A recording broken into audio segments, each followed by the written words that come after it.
Before anything else, there was only emptiness, an absolute silence, deep and unsettling, nothing but dense darkness, like a thick veil that covered any possibility of existence. Then, in the midst of nothingness, a word echoed, but it wasn't just any word. It was the first word, the one that changed the universe forever, a word that contained mysteries beyond human comprehension, spiritual secrets that transcend ages, cultures, and understanding. And the most astounding part, it was right there in plain sight from the very beginning, waiting to be deciphered. Is it possible that a single word holds the secret of creation, that within its letters lies the plan of humanity's redemption? Why does this word resound so powerfully from ancient times to the present day? The first line of the Bible is not merely a poetic opening or a historical introduction.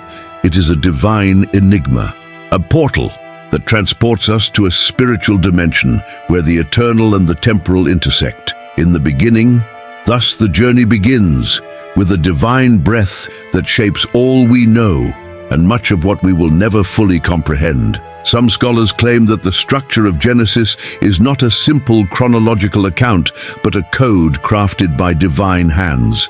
Each letter, each word, each verse pulses with a unique vibration, as if God had woven infinity into a single page. It's fascinating to think that behind the simple and straightforward narrative lie spiritual, prophetic, and structural layers that few dare to explore, as if the Creator had concealed eternal truths beneath a subtle layer of seemingly ordinary words. You will never look at this page the same way again, because what is hidden in Genesis is not just a story. It's a spiritual map, a guide to deciphering the divine purpose. And if you're here now, perhaps you already feel your mind and heart beginning to open to this revelation. But why have so many generations passed through this verse without noticing what is truly there? Are we reading too quickly? Are we content with the surface while the depths are calling out to be unveiled? The ancient sages said that God's secrets are not hidden to push us away, but so that we might seek them with sincerity and reverence. So why does the beginning of creation carry so much symbolism? Why are spiritual codes interwoven into the structure of the original text? Prepare yourself for a journey that challenges the intellect, but also awakens the spirit. Because what we are about to explore is not just an account of how everything began, but a divine declaration that echoes through generations, inviting us to understand the purpose behind every word. Bereshit, that's how the Bible begins in Hebrew. It's not just a word, it's an entire concept that encapsulates the origin of time, space, and human purpose. Isn't it curious that right from the first word, the complete plan of redemption is already contained? That the beginning of creation points to sacrifice and restoration. This is the kind of revelation that transforms how we see the Bible. Because the first page is not just a narrative about the origin of the world, it's an invitation to a deeper understanding of God's plan. A promise that if we seek with faith and humility, we will find the truth that changes lives. What you are about to discover may change your perception of Genesis forever. Because when God decides to begin something, He doesn't just create, He declares. And the first page of the Bible is not just an introduction, but a proclamation that there is something much greater at stake. So get ready to see creation from a new perspective. Let's uncover the hidden codes that shape the universe and that silently have been present from the beginning. Because the word that changed the universe is ready to transform you as well. The Bible begins with a single word, and that word already contains the plan of redemption. In Hebrew, it is Bereshit, translated as "in the beginning." But this simple translation doesn't even come close to revealing the depth hidden within it. In reality, every letter of this word carries a spiritual meaning, as if God Himself had woven eternity into a single term. To grasp the greatness of Bereshit, we need to dive into the universe of the Hebrew language. Unlike the Western alphabet, each Hebrew letter has a numerical value, a symbolic meaning, and a spiritual significance. And when combined, they form a true divine enigma.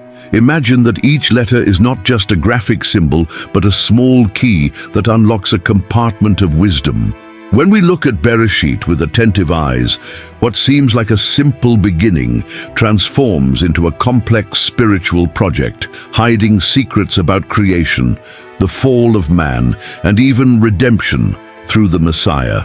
The first letter of Bereshit is Beit, and right here lies an intriguing mystery. In ancient Hebrew, Beit represents a house, a dwelling place. But why would God choose to begin the Bible with a letter symbolizing a home? Perhaps because before any physical creation, there was a desire to dwell among men. The eternal God, who needs nothing, already planned to share his presence with us. Moreover, Beit is the second letter of the Hebrew alphabet. It does not start with Aleph, the first letter. This prompts reflection. Why not use the first letter to begin creation? Some scholars believe this indicates that creation did not start with man, but with God.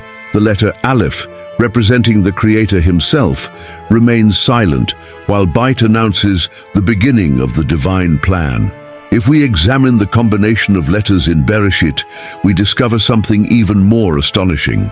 Some scholars point out that the combination of these letters can be read to mean, in the beginning, the Son will be placed on the cross. This is shocking. From the very first word of the Bible, the cross was already prophesied.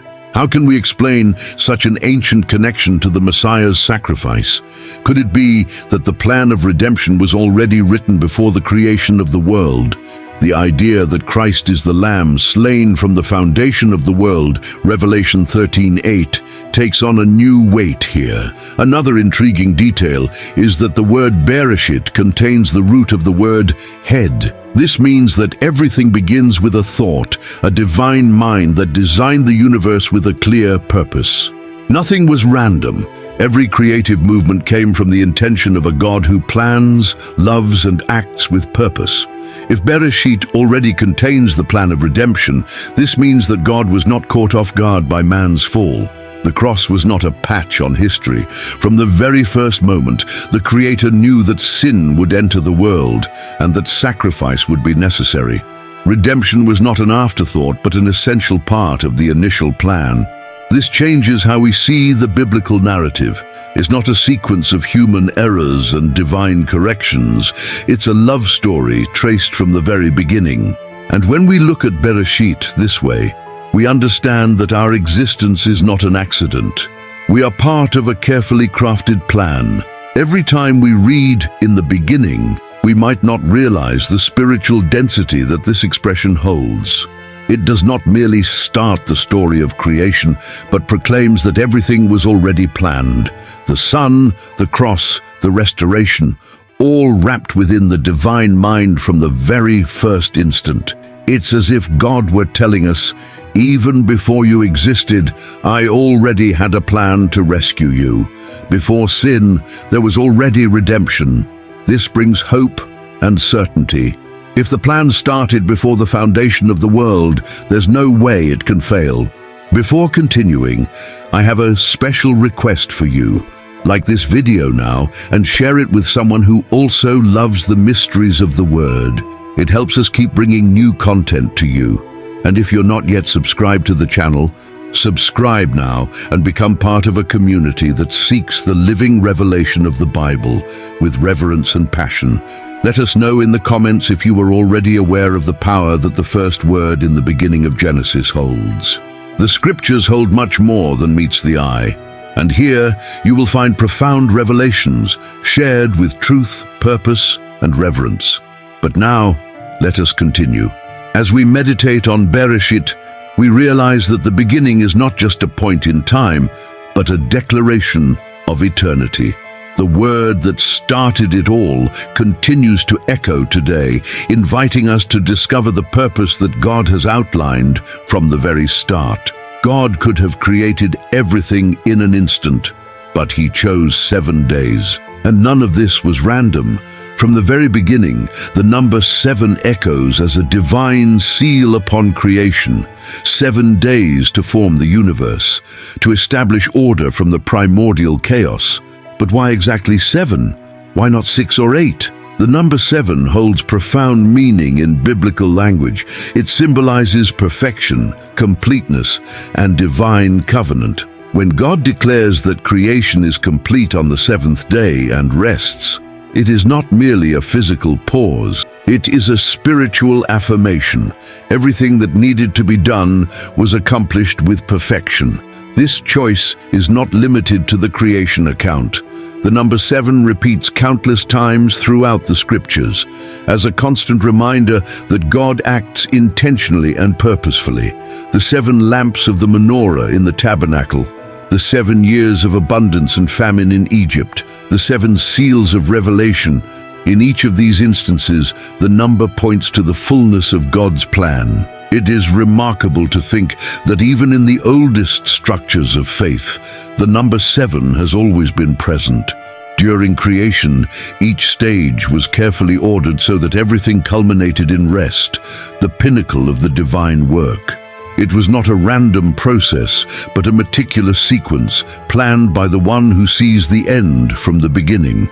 In the book of Genesis, 7 appears not only as a number of days, but as a concept that permeates the entire biblical narrative. In the Hebrew language, the word 7, sheva, is also linked to the idea of an oath or a promise. It is as if God were sealing creation with an eternal covenant. All that was made is good and complete.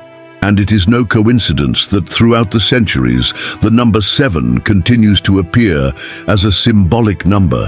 When Christ declares himself to be the light of the world and mentions the 7 churches in Revelation, he is showing us that redemption is also a complete work. Nothing is lacking in God's plan, but why would God use numbers to communicate spiritual truths? Perhaps because numbers, like creation itself, are universal. They transcend cultures, eras, and languages, maintaining a constant meaning. The number 7 is not merely a number in divine mathematics. It is a language that God chose to express his perfection and purpose. Some see in the 7 days of creation a reflection of human history, as if each day represents an era, a cycle in humanity's spiritual development. If we observe carefully, we will see that the rest on the 7th day points to a future of redemption, a time when all creation will find rest in the presence of the Creator. This explains why Revelation, the book that concludes the Bible, is saturated with references to the number 7, 7 churches, 7 seals, 7 trumpets, 7 bowls. The end times are not a chaotic conclusion, but the fulfillment of a perfect plan, one that began back in Genesis. To think that the number 7 reflects both creation and restoration leads us to profound contemplation of God's purpose. Nothing is out of place. There is no mistake that escapes his control. Just as the 7th day seals creation with rest and peace, the future promise is that we too will find complete rest in his presence. When we look at our lives, we can also identify cycles that seem to repeat. Moments of intense labor, followed by periods of rest and reflection. Perhaps this is not just a reflection of our human nature, but a divine legacy that echoes from the beginning.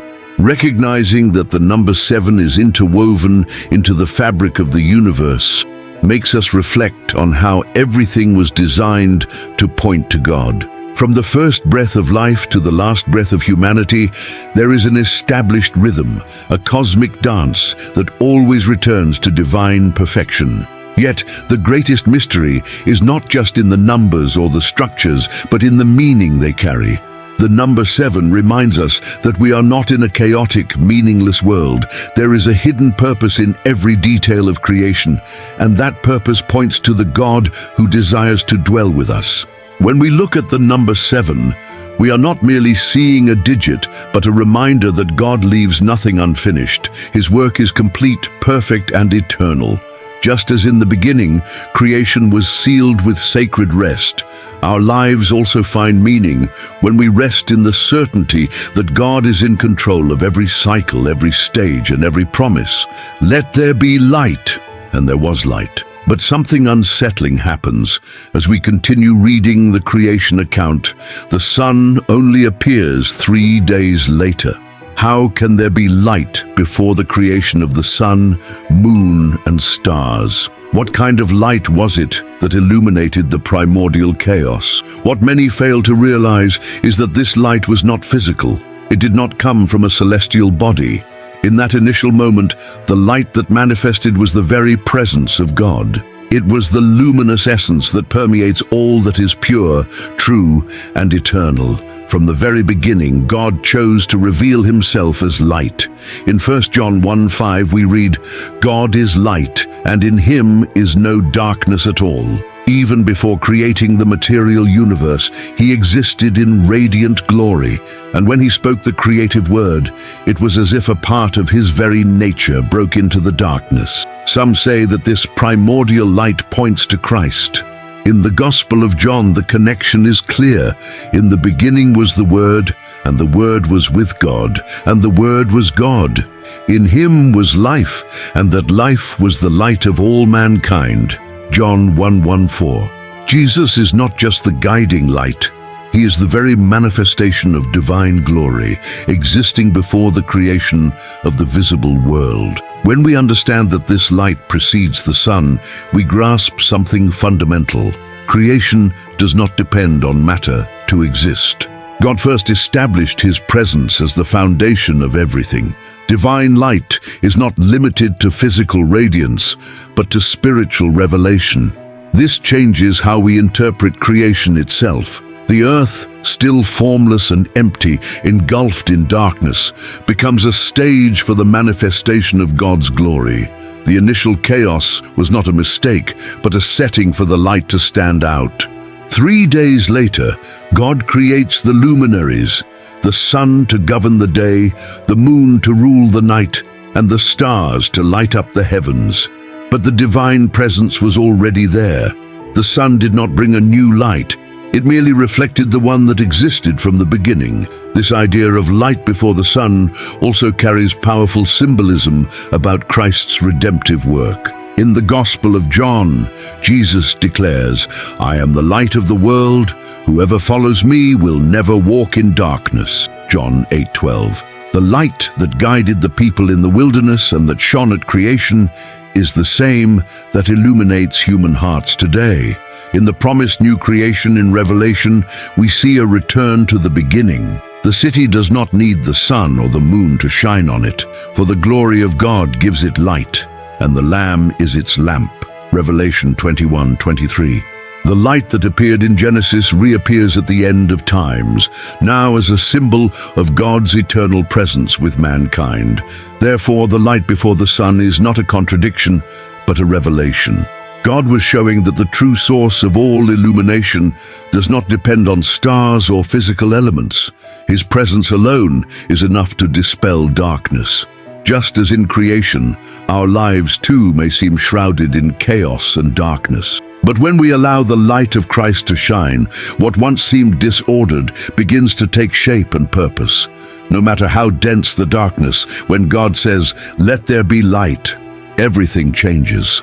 The light that shone before the sun continues to illuminate our souls, pointing to an essential truth. We do not need to wait for circumstances to change to experience God's presence. His light is already here, ready to transform our reality.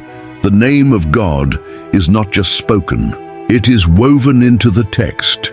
From the beginning, the Creator not only reveals himself through his works, but also leaves his signature in every detail of creation.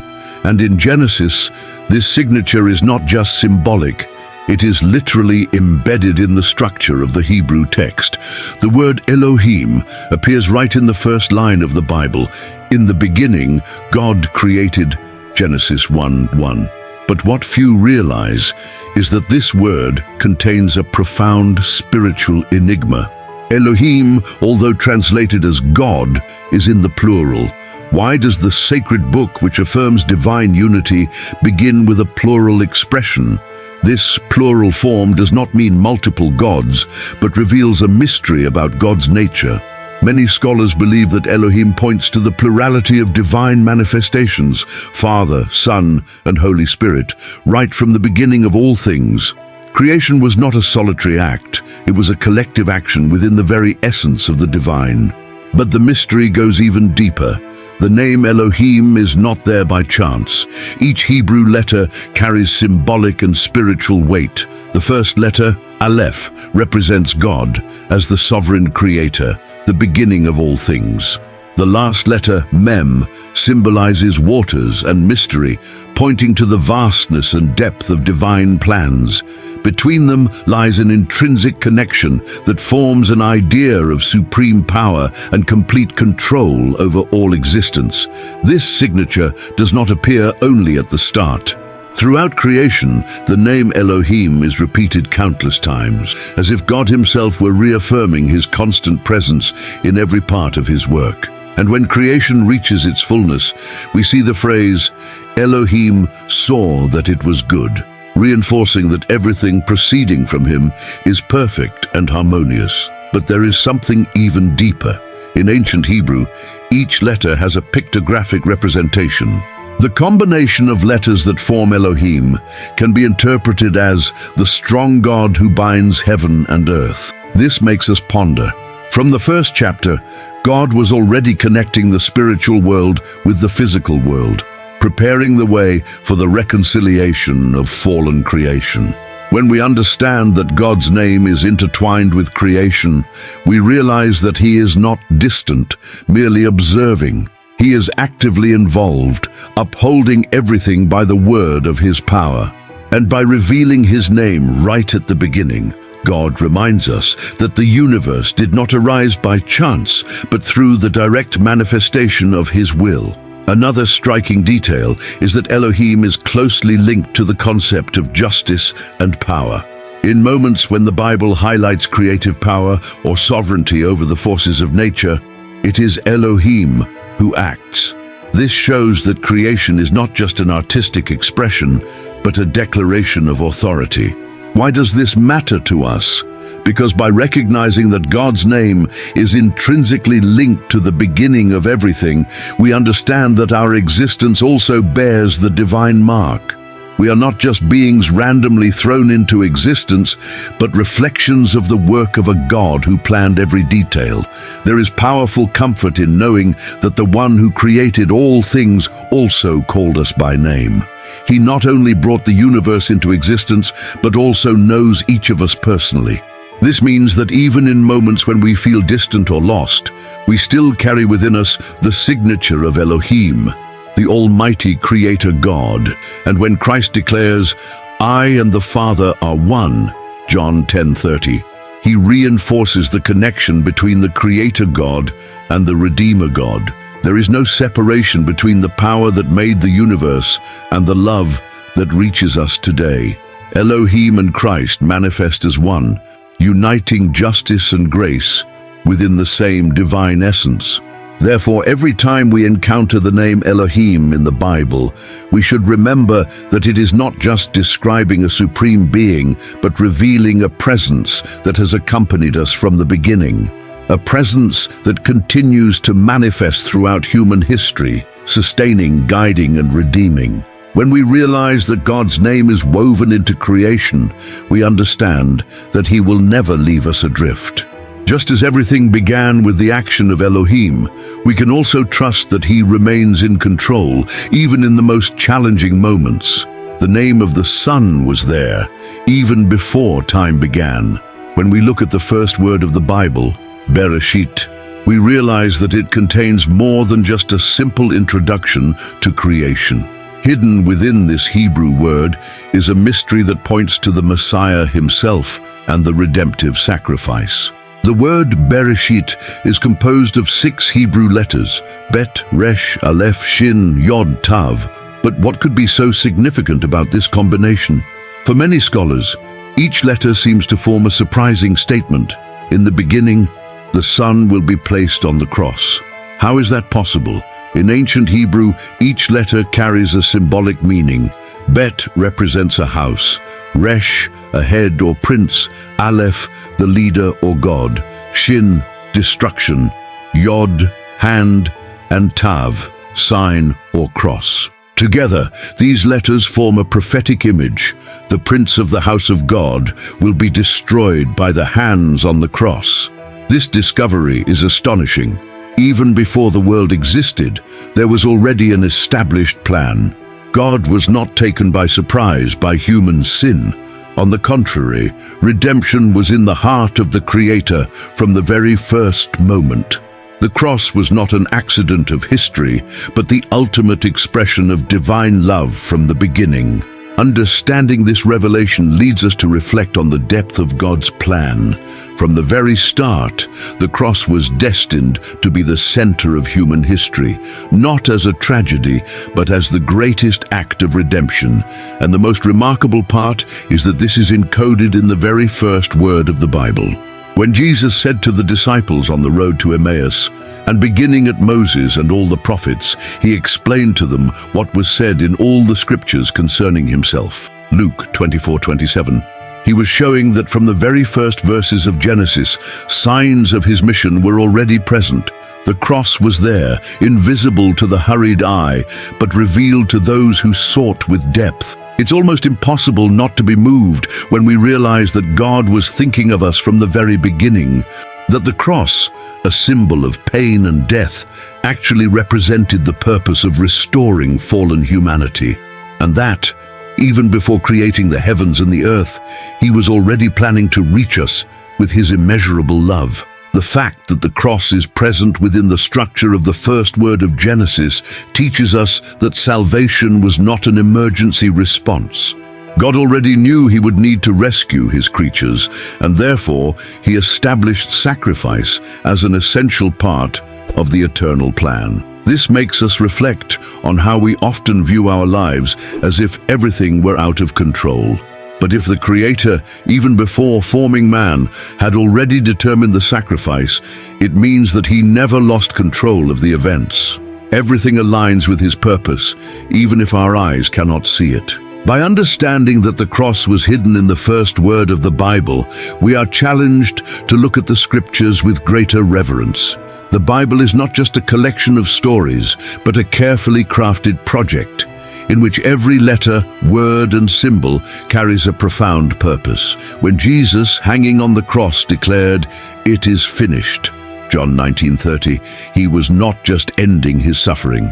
He was confirming that the plan initiated in Genesis was finally fulfilled. Redemption was complete and the way to God restored. The cross, which many see only as an instrument of pain, is in fact the signature of a God who did not give up on humanity.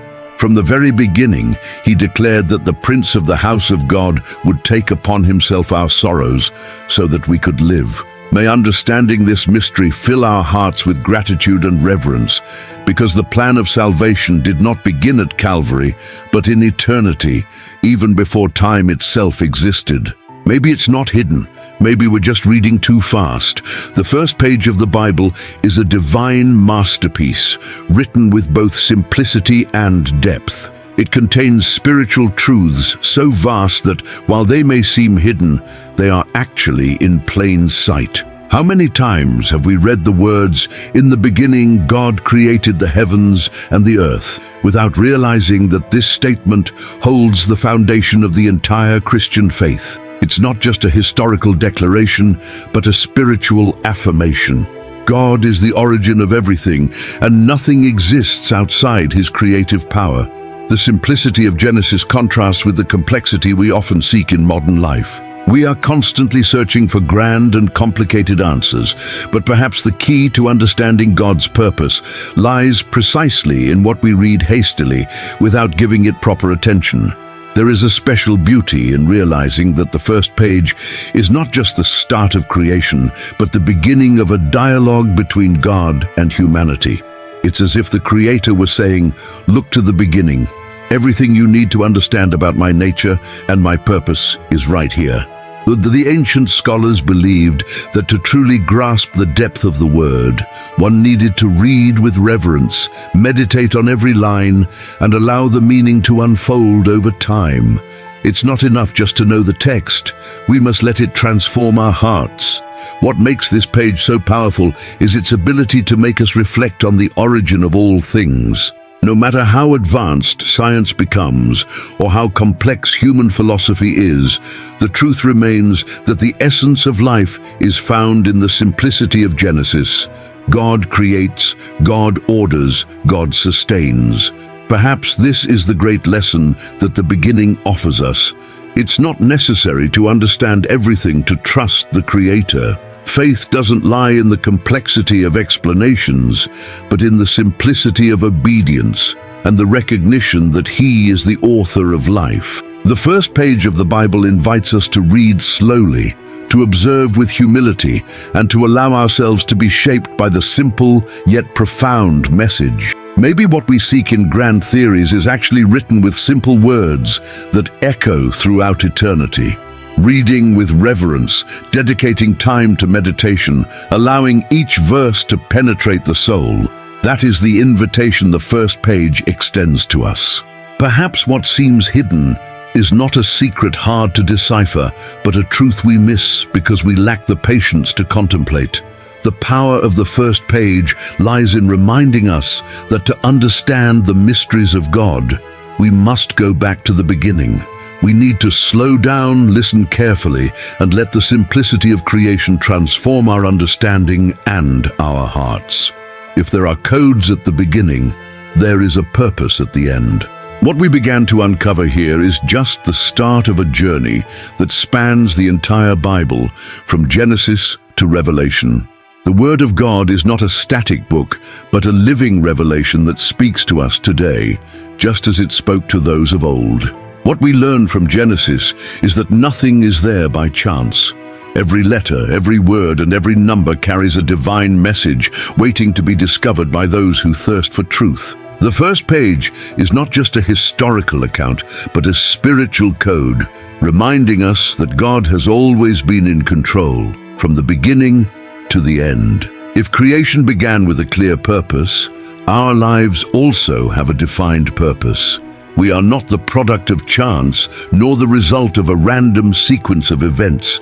We were planned, loved, and redeemed by the Creator who continues to work in our story. By understanding that God's mysteries are not hidden to push us away, but to draw us closer, we realize that our search is not in vain. The Bible calls us to dive deep, to investigate with faith, and to let the living Word illuminate our doubts and strengthen our hope. If this journey has stirred something within you, like, comment, and share this video now. And if you want to keep discovering what lies hidden between the lines of the Word, subscribe to the channel now. Here, the Bible comes to life, and every word carries a revelation that transforms. Genesis teaches us that even when everything seems chaotic, there is a sovereign Creator who organizes and restores. And if He began a good work, we can be sure He is faithful to complete it.